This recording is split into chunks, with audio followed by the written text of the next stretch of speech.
Hey there, Agile Adventurer. Just a quick question. What if, for the price of a fancy coffee or half a pizza, you could unlock over 700 hours of the best Agile content on the planet? That's audio, video, e-courses, books, presentations, all that you can think of. But you can also join live calls with world-class practitioners and hang out in a flame war-free and AI slop-clean Slack with the sharpest minds in the game. Oh, and yes, you get direct access to me, Vasco, your Scrum Master Toolbox podcast. No, this is not a drill. It's the Scrum Master Toolbox membership. And it's your unfair advantage in the Agile world. So if you want to know more, go check out scrummastertoolbox.org/membership. That's scrummastertoolbox.org/membership. And check out all the goodies we have for you. Do it now. But if you're not doing it now, let's listen to the podcast. Hello, everybody. Welcome to one more week of the Scrum Master Toolbox podcast. And this week, joining us from India is Arun Parameswaran. Hey, Arun, welcome to the show. Hey, hi, Duati. So thank you so much for accepting. So calling to this podcast. Absolutely. It's a real pleasure to have you. Let me tell you a little bit about Arun. He's an Agile delivery leader at Bosch Global Software Technologies, who builds high-performing data-driven ecosystems, blending flow metrics, analytics, Power BI, and applied AI, calls himself an AI-enabled Scrum Master, to turn delivery into a transparent, predictable system. So, Arun, that was a short intro.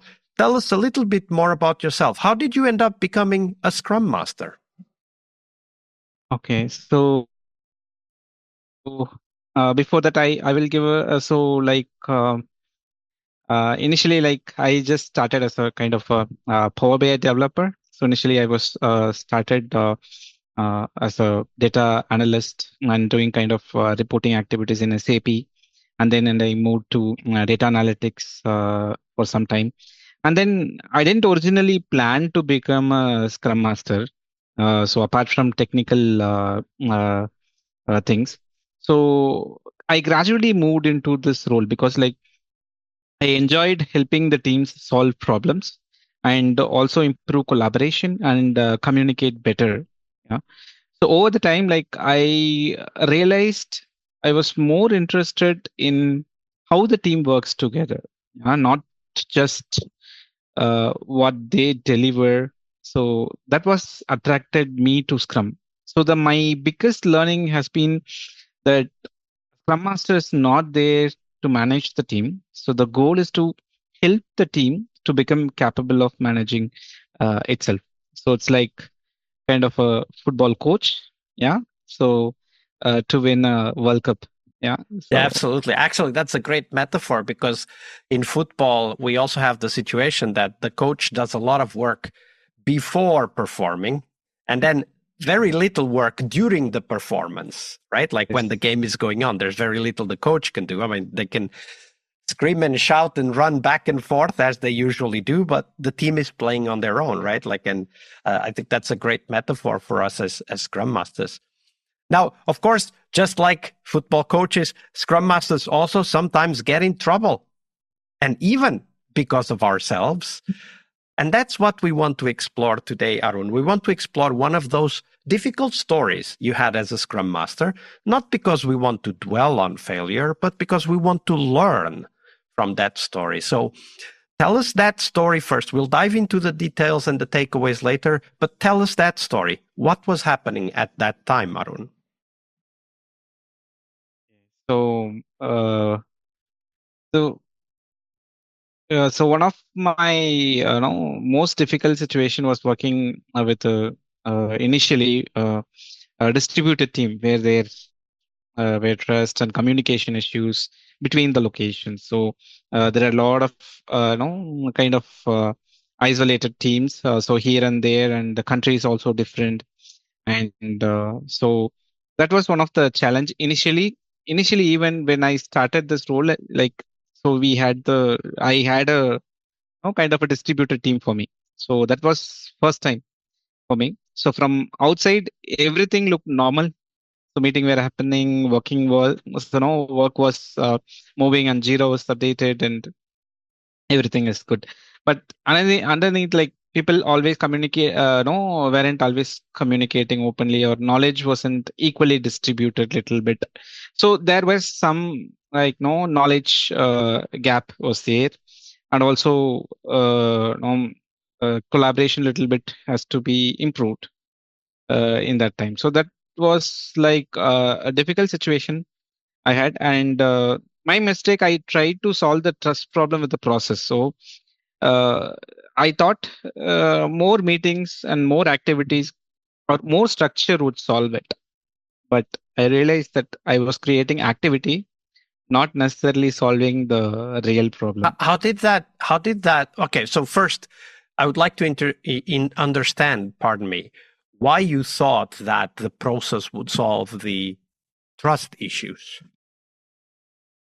Why is like as in so initially, so that was my first year of kind of uh, uh, as a Scrum Master role. I took it. Then everything like mainly like it was kind of a process already. The process the team were following. I don't want to disturb the team.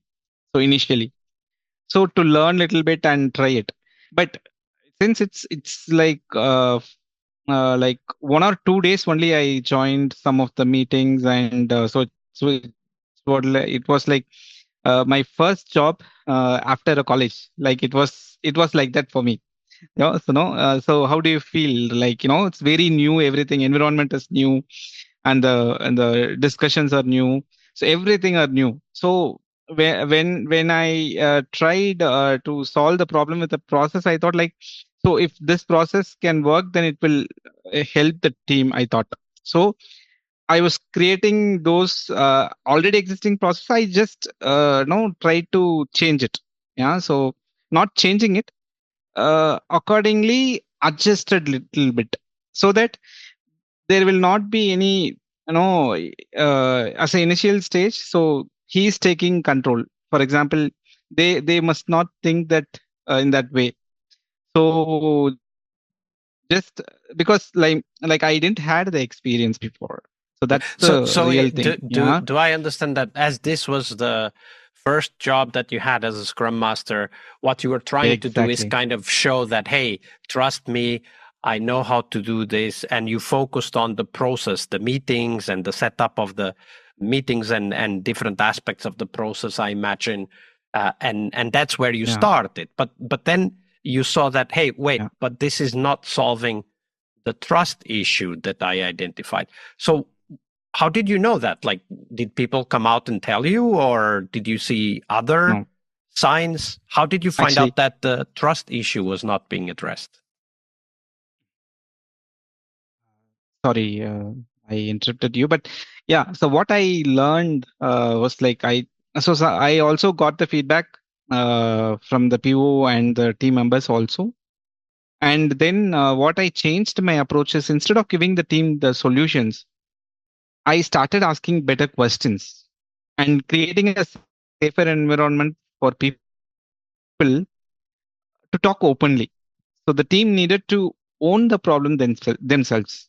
So that's where the real thing happened. So lesson is, don't confuse activity with the progress. Sorry. Don't Yeah. confuse activity with progress. So as a So, Scrum Master, sometimes our job isn't to provide the answer. It's to create the environment where the team can find the answer. so when you think about that today, like with the benefit of hindsight and experience, how do you tackle those issues today? I mean, I understand but the phrase you used, right? Like, don't confuse activity with progress, which is a wise phrase. But what does that look like in practice? If you had to go back to that team at that time again, let's say you have a time machine and you would go back there, but with the experience you have today, what would you do differently? So since it's the first team, so I don't know anybody. So first step would be like, I'll have the one-to-one separately with all the team members. Yeah, to have a connection between them. So what is their pain point and what is going well, anything there to immediate support required, and the process is going fine, or what are all the improvements they feel they want to bring in, and anything that making them like from their perspective, like uh, I normally like to have a one-to-one connect initially, and from there I would would have been started. So that would have been changed the approach, I think, so that even some nuances of the process I might not know. Yeah, so because when initially when jumping into it, so since in a developer mindset, testing, yeah, we know testing, right? Yeah, coding, yeah, we know, right? Like that mindset, yeah. So let's see, let's do it, let's try it. It was like that. Even it's a agile mindset as a developer, but when it comes for a Scrum Master, giving in a solution way, giving a solution to the team members will not work. So making the environment to collaborate each other as a team to work on a no common goal, that would really helps. So Yeah. for that, we have to understand the people first, and then we after that, who is the best player, who wants to play forward, who is the defense, and everything we understand, and then we go into the kind of a playground, so the court, football ground. Then, for example, yeah, as a coach, as a football, as a kind of a metaphor, as I initially told. So then making the people into the process. Yeah, so mainly concentrate on the people, and then the little bit of process, and then we will run it. And with the experience, we improve a lot going further Yeah, with our absolutely. experience. And it's important, that aspect of understanding where people are, right? Because when we join a new team, there are certain expectations, and those one-on-ones will help us to understand the expectations from different people, and they will be different. Everyone has different expectations. But that was a great story. Thank you for sharing that with us, Arun. Thank you. All right, I hope you liked this episode. But before you hit next episode, here's the deal. This podcast is powered by people like you, the members who wanted more than just inspiration. They wanted real tools and real connection to people who are practicing Agile every day. We're talking access to over 700 hours of Agile Gold, CTO level strategy talks, summit keynotes, live workshops, e-courses, deep dive interviews, books, and if you're into no estimates, we got the pioneers of no estimates in those deep dive interviews as well. Agile business intelligence, creating product visions, coaching your product owner courses, you name it. You'll get invites to monthly live Q&As with Agile pioneers and practitioners, plus a private Slack community, which is free of all of that AI slop you see everywhere, and of course, without the flame wars. It's a community of practitioners that want to learn and thrive together. It's the best place to connect with community and learn together. So if this podcast has helped you before, imagine what you will get from this podcast membership. So head on over to scrummastertoolbox.org/membership and join the community that's shaping the future of Agile. And we have so much for you.